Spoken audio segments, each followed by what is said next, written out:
안녕하세요. 스튜디오 엄나잇입니다. 유대인들의 문제 해결력, 이디시코, 랍비 닐턴 본더가 지었고 김우종 씨가 옮긴 정신세계사에서 나온 책을 소개해 드리려고 합니다. 이디시콥은 유대인의 재치라는 뜻이고요. 오늘 소개해 드릴 이 책은 안타깝게도 절판 도서입니다. 지난번에 전체적인 개론을 방송으로 올렸고 첫 번째 차원인 정보의 차원, 그리고 두 번째 차원인 상징의 차원을 발췌해서 올렸습니다. 오늘은 세 번째 차원인 직관의 차원을 발췌독으로 나누려고 하는데요. 네 번째 차원 무한한 가능성의 차원까지 총 4개의 차원으로 구성되어 있다고 이야기합니다. 우리의 현실이요. 네, 그래서 이 4가지 차원을 자유로이 오가는 사람이 그 어떠한 문제도 해결할 수 있다고 이야기합니다. 불가능해 보이는 상황, 가정 안에서, 직장 안에서, 사업 안에서 그런 상황에 대처하는 창조적인 사고의 기초 원리를 이 책을 통해서 배워보시기 바랍니다. 오늘은 제3영역, 직관의 차원. 어설픈 현자보다 완전한 바보가 낫다. 이디시 속담. 숨겨진 세계에 드러난 영역. 숨겨진 세계 속으로 들어가는 일에는 지금까지 탐구해온 세계와는 본질적으로 다른 사고방식이 필요하다. 드러난 세계에 드러난 영역, 제1영역이죠. 정보의 영역. 그리고 숨겨진 영역, 제2영역이죠. 상징의 영역. 이 두 영역은 의식의 차원에서 분명히 이해되고 파악될 수 있다. 즉, 두 영역은 명확하게 관찰하고 인식할 수 있는 형상들로 채워진 제한된 세계 속에 있다. 드러난 세계 속에 있다는 거죠. 그러나 숨겨진 세계는 질적으로 다르다. 오늘부터 제가 읽어드릴 세계는 숨겨진 세계입니다. 다시 책으로 돌아가서 분명 형상들이 존재하지만 그 테두리와 경계선은 어지럽게 뒤섞여 있으며 지금은 이 형상의 윤곽이었던 것이 다음 순간에는 다른 형상으로 모습을 드러낸다. 마치 꿈속에서 보이는 이미지와 응집물들처럼 이런 형상들은 모습을 갖췄다가도 곧 스스로 흩어진다. 우리는 형상의 파편들이 일시적으로 모여 모습을 드러냈다가 곧 저편으로 사라져버리는 이 세계를 잠재의식이라고 부를 수도 있다. 이 세계에서는 망각과 기억이 하나의 동일한 경험이 되고 암과 모름 사이의 경계가 사라진다. 이곳에서는 두 극이 하나로 어우러져서 우리 인식의 그릇에는 도저히 담길 수 없어 보이는 그런 것들에 다가갈 수 있게 된다. 그러나 숨겨진 세계 속에서도 지각력은 여전히 작동한다. 그러므로 이곳 또한 과수원, 제가 첫 번째 영역을 읽어드릴 때 그 영역에서 나왔던 내용인데요. 이 사고 활동의 영역을 상징하는 곳입니다. 과수원은. 그곳에 들어갔던 4명의 현자 중에서 무사히 빠져나온 현자는 1명이었죠. 이 사고 활동을 원활하게 무사히 잘하는 사람은 모든 영역을 다 드나들고 그 영역에서부터 활동을 할 수 있는 사람이라고 이야기하고 있습니다. 그리고 가수원에서 죽음을 맞이한 현자도 있었어요. 그 사람은 단절을 나타내는 거고요. 그리고 미친 현자도 있었습니다. 그러니까 상징과 비유에 안 보이는 세계, 지금 보이지 않는 세계를 얘기하고 있는데 그 현실에 적용될 수 없는 답을 계속 찾아내는 사람들. 결국 미치고 말았고요. 그리고 4번째 현자는 이교도가 되었습니다. 이제 말하자면 이단이 됐다고 얘기할 수 있는 건데요. 현실에 기반을 두지 못한 다른 질문에 해당되는 답을 얻어서 돌아온 사람입니다. 그래서 우리는 이 4가지 영역을 자유롭게 다 돌아다닐 수 있으면서 그리고 그 과정 안에서 우리가 가장 알맞은 해답을 가장 적절한 순간에 찾을 수 있다는 게 이 책의 요지입니다. 그래서 과수원을 잠깐 제가 설명을 해드렸고요. 다시 책으로 돌아가면 그러므로 이 보이지 않는 세계, 숨겨진 세계에 드러난 영역 또한 과수원의 일부분이다. 이 영역은 몇 번의 찰나에 지각된 것들에 대한 확신으로부터 나오는 지식, 인식의 대상은 더 이상 존재하지도 않지만 망막과 세포에 남아 어른거리는 이미지들로부터 얻어진 지식들로 이루어진 영역이다. 신화의 세계는 드러난 영역과 숨겨진 영역을 멋지게 식별해낸다. 드러난 것은 땅으로 상징된다.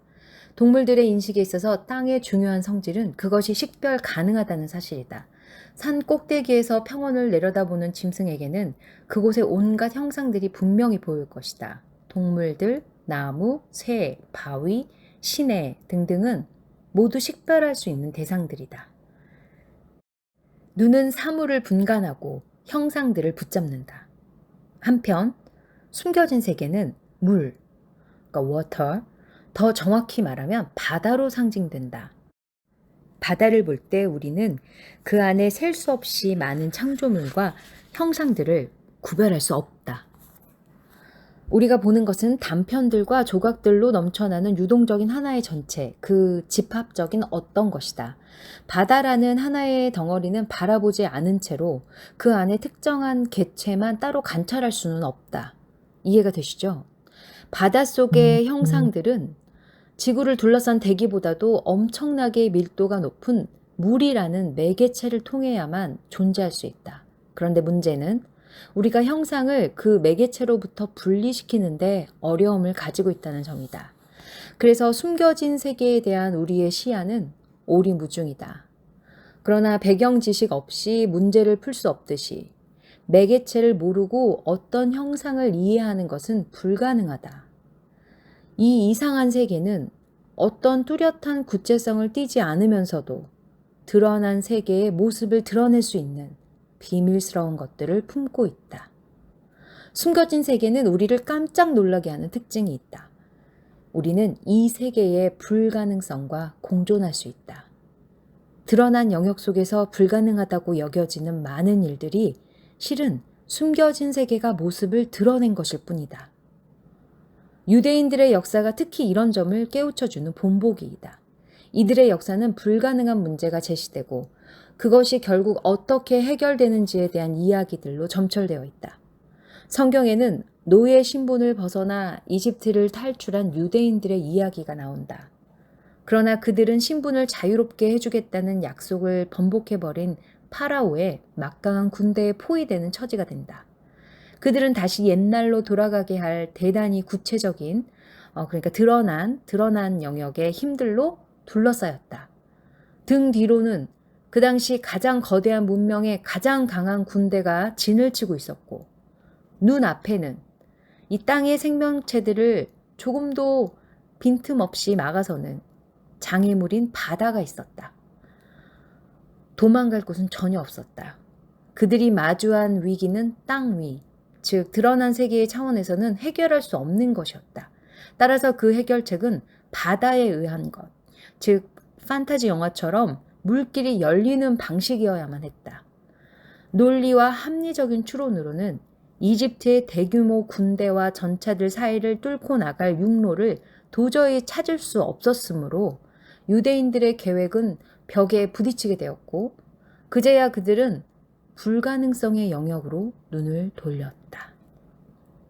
그들이 바다로 걸어 들어가자 기적적으로 물길이 열렸다. 그들은 마른 땅 위를 걸어 바다를 건널 수 있었다. 믿을 수 없는 일이 현실이 된 것이다. 이때 유대인들은 숨겨진 세계, 유동적인 지식에 몸을 맡김으로써 미지의 땅, 그 새로운 기슭에 당도하는 데 성공했다. 의식작용에 비유해보면 잠재의식의 심층을 꿰뚫어 본 것이다. 반면 이런 횡단에 담긴 의미를 제대로 이해하지 못한 채, 즉 이것이 불가능성의 영역에 발을 내딛는 일이라는 자각이 없이 섣부르게 바다에 뛰어들어서 건너려 한 이집트인들은 곧 형상이 없는 세계가 얼마나 숨막히는지 위험한지를 깨닫게 되었다. 유대인들은 이 유동적인 매개체를 인식하고 동시에 단단한 땅 위에 발을 내딛게 하는 성찰을 획득함으로써 형상이 없는 세계 속에서 형상을 끄집어낼 수 있었다. 하지만 더 큰 배경을 깨닫지 못한 채, 그 어떤 초월적인 인식도 지니지 못한 채 명령에만 충실했던 가련한 이집트인들은 곧 모래늪에 빠진 자신을 발견하게 되었다. 전차, 말, 그 외에 구체성을 띤 탈 것들은 함정으로 가득한 다른 차원을 탐험하기에 매우 부적절했다. 바다는 그토록 강력했던 이집트인들의 힘을 빼앗고 삼켜버렸다. 그때 저 멀리 새로운 땅에서는 유대인들이 불가능성을 극복해낸 일을 자축하고 있었다. 그들은 바다에 숨겨져 있는 무한한 요소가 현실을 파악하고 대처하는 데 유용한 도구가 될 수 있음을 깨달았다. 그들에게 바다는 더 이상 예전의 바다가 아니었다. 숨겨진 세계의 일부, 즉 숨겨진 세계의 드러난 영역, 직관의 차원 제3영역에 머무는 특별한 기간에 우리는 직관의 영역을 탐험하게 된다. 이 영역은 현실을 매우 명확하게 파악하도록 도와주지만 그 전에 우리는 혼란스러운 형상들로 뒤덮인 위험한 늪을 건너야만 한다. 그저 드러난 세계에서 방관하는 사람들은 이 늪을 통과할 수 없다. 가끔 구체적이고 실제적인 세상 속에서 놀라움을 느낄 수는 있겠지만 그들은 이 영역을 이해할 만한 도구를 지니고 있지 않다. 앞에서 그러니까 정보의 차원과 상징의 차원에서 드러난 세계의 영역에서 제가 읽어드렸던 그 부분에서요. 우리는 문제를 효과적으로 해결하는 방법의 하나가 바로 무지와 마주하는 일이라는 사실을 깨달았다. 수학시험에서 각각 0점과 100점을 받은 두 학생은 서로 무엇이 다른가?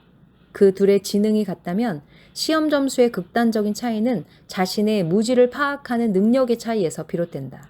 0점을 받은 학생은 선생님이 칠판에 적어놓은 특정한 문제를 푸는 데 필요한 정보에만 마음을 빼앗겨 그 풀이 뒤에 숨겨진 원리를 이해하지 못했다. 그러니까 원리를 이해하지 못하고 문제를 푼 거죠. 이런 약간의 차이 때문에 그 학생은 변형된 문제를 풀지 못하고 0점을 받은 것이다. 바로 이것이 정보 제1영역과 상징 제2영역 간의 효율성의 차이다. 한편 직관의 영역, 지금 읽고 있는 제3의 영역에서는 자신의 무지를 아는 것만으로는 부족하다. 당신은 적극적으로 당신이 아는 것보다 모르는 것에서 더 많은 결과를 얻어내야만 한다. 언젠가 직관과 경영에 대한 강연회에 참석했을 때 나는 강연자의 이런 주장을 들은 적이 있다. 우리는 뇌의 10%밖에 쓰지 못합니다. 뇌를 100% 활용하는 자신을 떠올려 보세요. 나는 그에게 그런 주장이야말로 효율성에 대한 맹신에서 나오는 불행스러운 생각이라고 말해주었다. 문제를 해결하기까지 중간 과정을 거치는 동안 실제로 우리는 마음속의 빈 공간에 크게 의지하기 때문이다. 우리 주변에서는 학창시절에 100점을 받았던 사람이 어른이 돼서는 별로 빛을 보지 못하고 오히려 0점을 받았던 학생이 사업에 크게 성공하는 일이 흔하게 일어난다. 이는 누군가가 드러난 세계에서 숨겨진 세계로 스스로 이동하는 법을 터득했을 때 벌어지는 상황이다. 아래 일화를 보자. 별 볼 일 없는 학생이었던 모는 사촌 데니와 같은 반이었는데 데니는 항상 1등이었습니다. 그러나 어른이 된 후에 모가 만지는 모든 것은 금덩이가 되었지만 데니는 성공하지 못했습니다. 한 번은 모가 복권에 당첨됐습니다. 더 이상 참지 못한 데니는 모에게 달려가 물었습니다. 무슨 수를 쓴 건지 이제는 좀 알려줘. 대체 어떻게 복권에 당첨된 거야? 모는 대답했습니다. 진짜 알고 싶다면 알려줄게. 나는 복권을 사기 전에 꿈을 꿨어. 천사들이 성가를 불렀는데 그들은 7줄로 서 있었고 줄마다 8명이 있었지? 더 이상 뭐가 필요하겠어? 나는 다음날 바로 63이라는 숫자로 끝나는 복권을 샀지. 그래서 당첨된 거야. 하지만 곱하기 7 곱하기 8은 56이잖아. 63이 아니라고. 그랬어? 정말? 몰랐네. 넌 참 계산을 잘하는구나. 데니는 삶에는 빈 공간이 해답을 제공해주는 영역이 있다는 사실을 이해하지 못했다. 모는 비록 잘못된 계산을 했지만 직관에서조차 이성에 의존해야 하는 데니보다 훨씬 좋은 결과를 얻었다. 숨겨진 세계는 논리적으로는 우스꽝스럽게 보이는 부조리가 오히려 생존의 통로가 되는 이상한 곳이다. 완전한 바보가 어설픈 현자보다 더 쓸모있는 곳이며 순진함과 미련함이 지식의 새로운 측면을 밝혀주는 곳이다. 문제를 해결하는 데 필요한 지식이 어디서 비롯되었는지는 중요한 일이 아니다. 오히려 해결책은 종종 모든 질문에 철저하게 새로운 의문을 덧붙이는 데서 얻어진다. 숨겨진 세계에는 지도가 없다. 숨겨진 세계는 먼저 경험을 통해 접근하고 나서야 인식으로서 접근할 수 있는 곳이다. 코제니치 랍비 마기는 자식을 낳을 수 없어 기도를 하러 찾아온 여자에게 이런 사실을 깨닫게 해주었다. 제 어머니에게도 당신과 같은 문제가 있었어요. 그러던 어느 날 어머니는 아주 영험한 랍비를 찾아갔고 외투 한 벌을 선물로 드렸죠. 그리고 다음에 제가 태어났답니다. 여자는 환하게 웃으며 말했다. 감사합니다. 저도 그렇게 하겠어요. 위대한 랍비에게 코트를 선물하겠어요. 마기는 웃으며 덧붙였다. 전혀 그러실 필요 없어요. 당신에게는 도움이 되지 않을 거예요. 제 어머니는 그런 힌트를 미리 듣지 않았거든요. 네, 여러분, 오늘은 여기까지 읽을게요. 결정을 내리기가 어려운 이유는 자신이 무엇을 원하는지, 그것을 얼마만큼 원하는지를 모르기 때문이다. 라고 이 책의 첫 장에 쓰여 있습니다. 유대인들의 문제 해결력, 이디시코, 이 책의 지혜를 여러분과 함께 나눌 수 있어서 참 행복합니다. 다음 시간에 직관의 차원 조금 더 발췌해서 읽어보고 싶고요. 그리고 또 나머지 차원, 무한한 가능성의 차원도 함께 나누도록 하겠습니다. 오늘도 함께 해주셔서 감사합니다. 스튜디오 엄나이셨습니다.